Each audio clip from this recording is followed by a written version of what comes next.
Hey, you guys. Good morning. You know, God, so much has happened. I found out that my father, or at least someone sharing his name, my known father, you guys know what I'm talking about, works for YouTube. So they're really trying to, target my site. So I was given a message that I had, contributed to election, whatever, spreading of election fraud, but they weren't giving me a strike. And then, so they took down something that I had reposted. It was, which is, you guys have to know how they're doing it, right? And so I was like, okay, great. I'm not getting a strike. And then the next day, or 2 days later, they did the same thing, even though it was already taken down, and then gave me a strike. So my father, somebody sharing his name, works for YouTube. And I've told you before, my literary agent, Charlotte Gousset, works for Google and the LDS Church. And I've tried to explain this. So what I'm going to talk about today is something I found called Christmas Island. And, everybody who celebrates Christmas, Christians, might know about Christmas Island, but it's something I did not know about.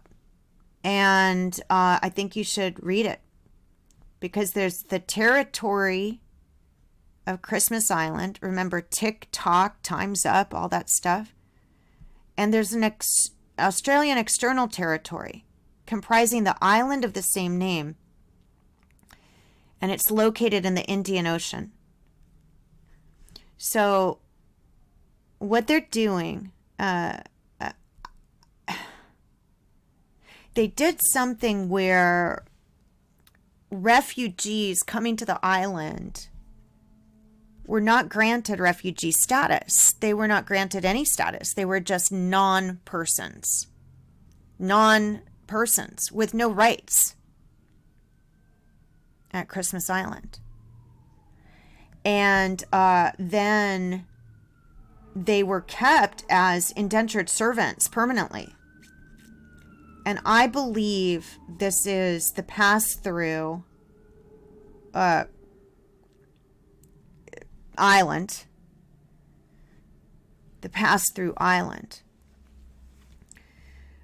where they are bringing refugees, giving them a non-status, and then bringing them to the U.S. and stripping them of their name, so they don't know where they originally came from, because they were brought to the island. Now, are the people really brought to the island, or is it just, something the military does? I don't know. But what I do know is, when I read about this on the Australian website, this Flying Fish Cove was kind of interesting. J.J. Lister, who gathered a large biological and mineralogical collection and settlement and exploitation. Okay, you can read the whole thing if you want. This is just on Wikipedia, so I'm not sure how much it's, it's just very weird shape. This thing, actually, if you look at it in a certain way, it looks like a dog. Like, a leg here, head here. Also looks like an organ, but anyway. So because the two trusts that are, my parents and Natasha Kinsky work for, are located, one of the trusts is located in South Africa and one is located in Australia. So they target you, when you remember, I did an album with Mike Chapman, who lives in Australia, and Virgin Books is still, they're still infringing on my rights to this day. It's just very interesting because when you read about the history of Christmas Island, it shows that I guess the people living there don't have any rights. The Australian government provides services through Christmas Island Administration, CIA, and the Department of Infrastructure and Regional Development under the federal government's Christmas Island Act, 1958. Western Australian laws are applied to Christmas Island. Non-application or partial application of such laws is at the discretion of the federal government. The Act also gives Western Australia courts judicial power over Christmas Island. Christmas Island remains constitutionally distinct from Western Australia. However, the power of the state to legislate for the territory is delegated by the federal government. Now, they keep saying federal government, and I mean, I'm assuming that's federal government of Australia. So let's see. Christmas Island residents are Australian citizens and vote in Australian federal elections. Despite being closer to Western Australia and Western Australian government, providing services are established by the Christmas Island Act. Christmas Island Act. Christmas Island residents are represented in the House of Representatives by the Division of Lingiari in the Northern Territory and in the Senate by Northern Territory senators. I don't know what that means totally. There's also a flag of Christmas Island. And so we have a religion. You know, all this religion stuff is pretty interesting. The main local organization that promotes and supports the status and interests of female Christmas Islanders is the Christmas Island Women's Association.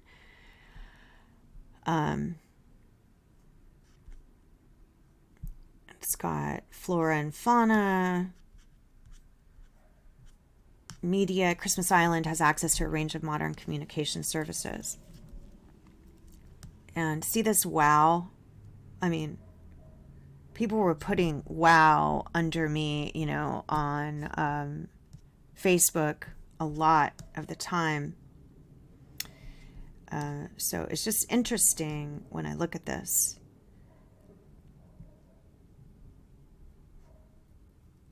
So let's see. All right, let me go to. I hope you guys are doing well too. All right, Christmas Island.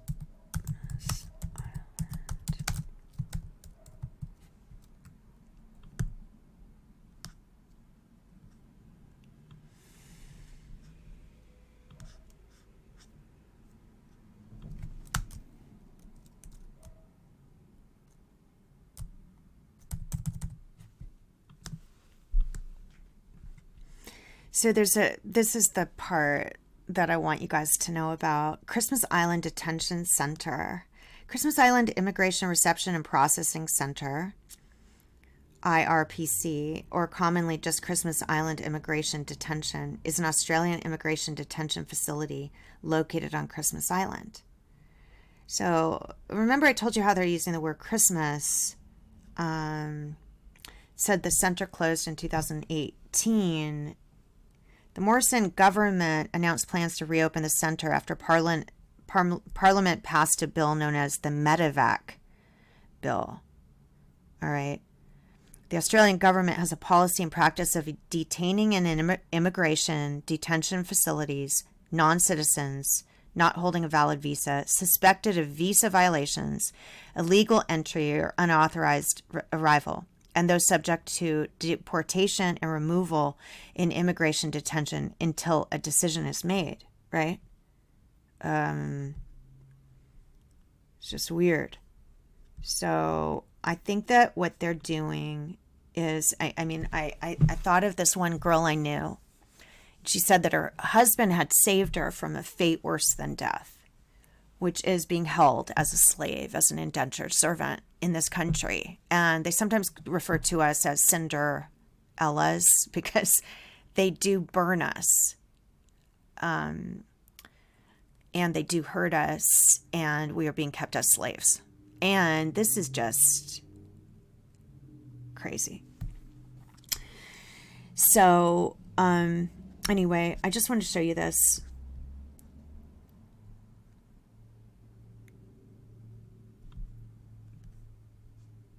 More than 250 detainees hurled rocks at staffs and set fire to the accommodation block, causing a substantial amount of damage. They were subdued by tear gas and beanbag rounds, one of the first times beanbag bullets have been used in Australia. The protest was against the conditions and length of time people are held there. But when you look at this, it's like they've got a construction camp for their babies, and they were told, you will never be settled in Australia. You will be going to Nauru,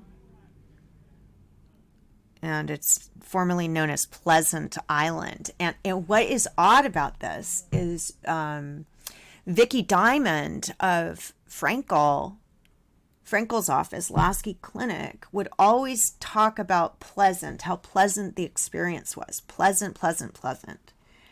And I just find this to be odd. Or Manus Island.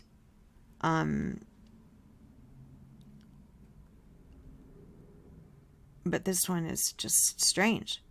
And that's the end of the story. Following this message, it was reported that the mothers started screaming and threatened to set fire to the camp and were arrested. Now, I know a couple of other people. So, on November, look at this. A riot began at the center after the death of an asylum seeker. The man escaped the center and was found at the bottom of a cliff. Those involved in the rioting included criminals facing deportation. Damage to the center may be as high as $10 million. It was very sad, you guys. A class action was filed in the Supreme Court of Victoria by law firm Maurice Blackburn on behalf of a 6-year-old girl against the Australian government, claiming negligence in providing health care for Christmas Island detainees. She developed a dental infection, stammer, separation anxiety, and began wetting her bed while detained for over a year.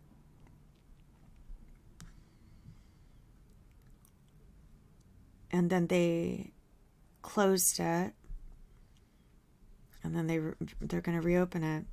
I just want you guys to know that I knew some people that had children. And those people, when you look up their background check, like the same way when I looked up my background check, my parents are not, like I'm not listed under their name at all. Same way under these people that I knew, the child that they had, like sometimes it didn't make sense how they got the child. And sometimes I was worried about the child, if you know what I'm saying. So anyway, I just wanted to show you this. I think it's very important. There's a bunch of stuff about this. And there's also, there's other things I wanted to talk about, but I know I haven't been here in a while. I just really hope you guys are doing okay. And I just wanted to tell you what's going on my other channel. Okay, so if it's not one thing, it's your mother, right? God bless you. Bye.